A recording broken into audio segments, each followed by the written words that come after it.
Lumen nomor 11805, 30 November 2024.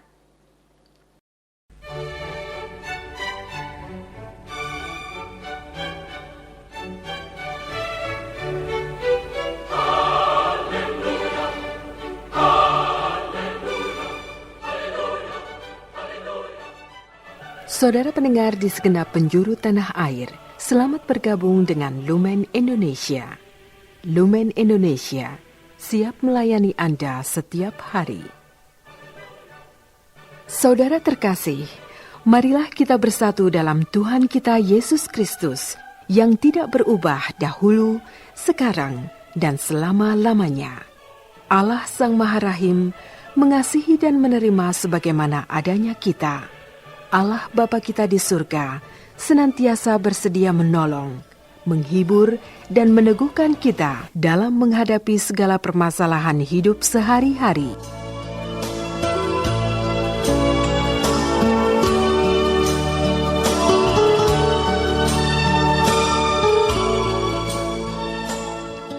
Saudara-saudari, marilah kita mendengarkan renungan dengan judul Ikutlah Aku.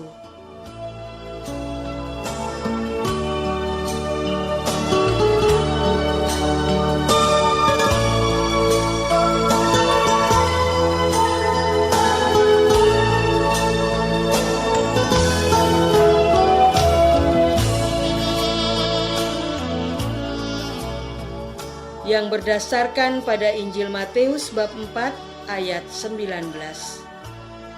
Yesus bersabda, "Mari ikutlah aku, dan kamu akan kujadikan penjala manusia."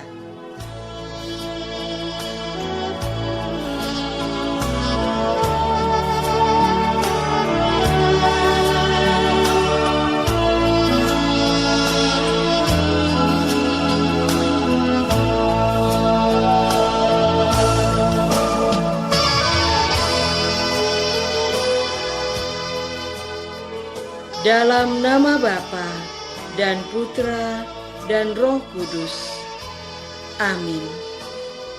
Saudara-saudari terkasih, dalam nama Tuhan Yesus Kristus.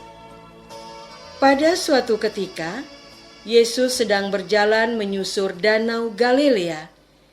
Ia melihat dua orang bersaudara, yaitu Simon yang disebut Petrus dan Andreas saudaranya. Mereka sedang menebarkan jala di danau, sebab mereka penjala ikan. Yesus berkata kepada mereka, "Mari, ikutlah aku, dan kamu akan kujadikan penjala manusia." Mereka pun segera meninggalkan jalannya dan mengikuti Dia. Setelah Yesus pergi dari sana, dilihatnya pula dua orang bersaudara, yaitu Yakobus anak Zebedius dan Yohanes saudaranya, bersama ayah mereka, Zebedius, sedang membereskan jala di dalam perahu. Yesus memanggil mereka, dan mereka segera meninggalkan perahu serta ayahnya, lalu mengikuti Dia. Saudara-saudara terkasih, salah satu orang Yahudi yang kemudian mengikut Yesus adalah Santo Andreas. Sebelumnya Andreas adalah murid Yohanes Pembaptis.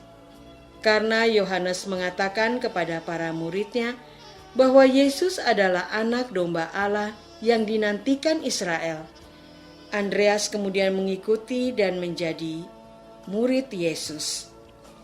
Andreaslah yang mengajak Petrus kepada Yesus. Mereka berdua adalah murid-murid Yesus yang membawa mereka kepada Yesus.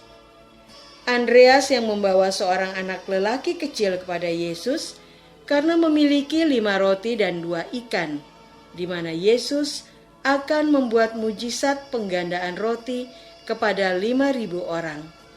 Karena Andreas hadir bersama para rasul untuk menantikan Roh Kudus yang dijanjikan Yesus. Dari seorang nelayan di pinggir danau Genezaret, Andreas menjadi seorang martir. Ia bergantung pada sebuah salib berbentuk huruf X dengan diikat saja tanpa dipaku. Salib itu kemudian dinamakan salib Andreas, sama seperti gurunya. Andreas pun mengalami kesengsaraan dan wafat di kayu salib. Inilah petunjuk nyata bahwa seseorang benar-benar mengikuti Yesus, menjadi refleksi bagi kita yang mengaku sebagai pengikut Yesus. Apakah kita sudah meninggalkan hidup kita yang lama dan memakukan dosa-dosa kita di kayu salib, hidup kita masing-masing? Ataukah salib-salib yang kita miliki hanya merupakan sebuah aksesoris atau perhiasan agar menarik? Ataukah salib itu hanya menjadi identitas sosial kita belaka? Saudara-saudara terkasih, Tuhan, kapankah Engkau memanggilku untuk mengikutimu? Pertanyaan itu sering kita sampaikan dalam perjalanan hidup kita. Menyimak panggilan Yesus kepada Andreas ketika Andreas masih menjadi murid Yohanes, menunjukkan bahwa Yesus setiap saat memanggil kita melalui berbagai cara yang sering tidak kita sadari. Tentu saja hanya sedikit orang yang dipanggil Yesus secara langsung. Sebagian besar dipanggil dengan perantaraan orang lain, seperti sosial, kejadian alamiah, ajaran gereja, ilmu pengetahuan. Panggilan Yesus kepada kita bersifat personal, sesuai situasi zaman di mana kita berada. Romo Mangunwijaya adalah seorang imam dengan latar belakang ilmu arsitektur. Ia terpanggil memperbaiki rumah-rumah di bantaran Kali Code di tengah kota Yogyakarta. I.J. Kasimo terpanggil dalam bidang kebangsaan dengan mendirikan Partai Katolik dan Universitas Atmajaya. Petrus Canisius Ojong dan Yakub Utama terpanggil menyuarakan ajaran gereja Katolik dalam hidup bermasyarakat dengan mendirikan Koran Kompas. Jika kita cukup peka, panggilan Yesus dalam hidup kita akan terdengar nyaring. Saudara-saudara terkasih, Yesus memanggil setiap dari kita untuk mengikutinya. Untuk mendengarkan panggilan itu, kita harus menepikan diri dalam suasana sepi. Bukankah dalam kitab suci juga sering dituliskan bahwa Yesus pergi ke tempat-tempat sunyi untuk berdoa? Inilah yang perlu kita lakukan, berdoa di tempat sunyi. Sabda Yesus, "Jika kamu berdoa, masuklah ke kamarmu dan tutuplah pintu."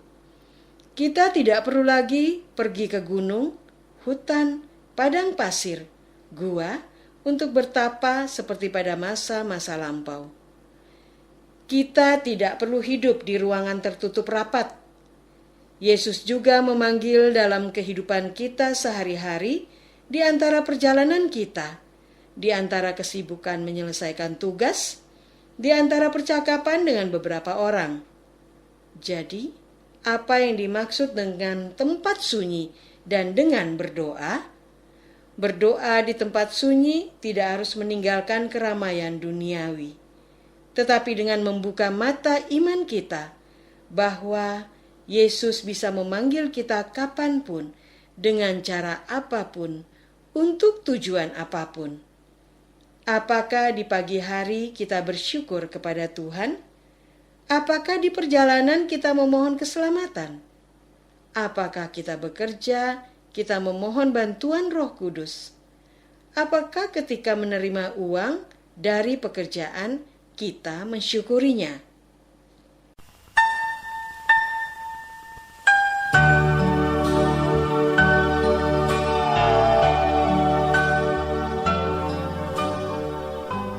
Saudara terkasih, marilah kita masuk dalam saat hening sejenak untuk meresapkan renungan yang baru saja kita dengar bersama dalam kehidupan iman kita masing-masing.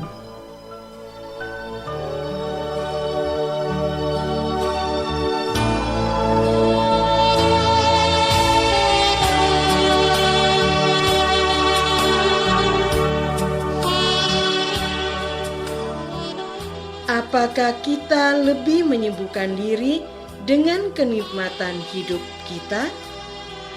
Apakah kita sudah menyepi untuk berdoa, mendengarkan panggilan Tuhan? Marilah kita berdoa.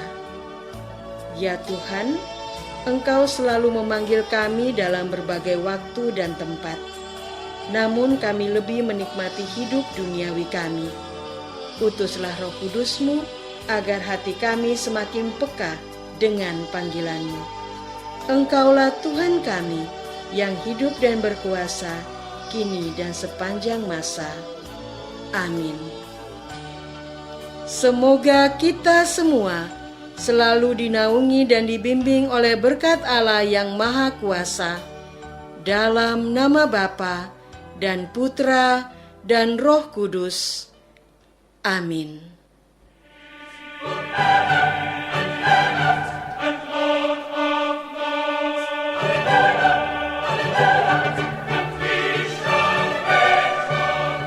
Dengan penuh kasih dan sukacita, Lumen Indonesia mengundang saudara-saudara seiman di segenap penjuru tanah air.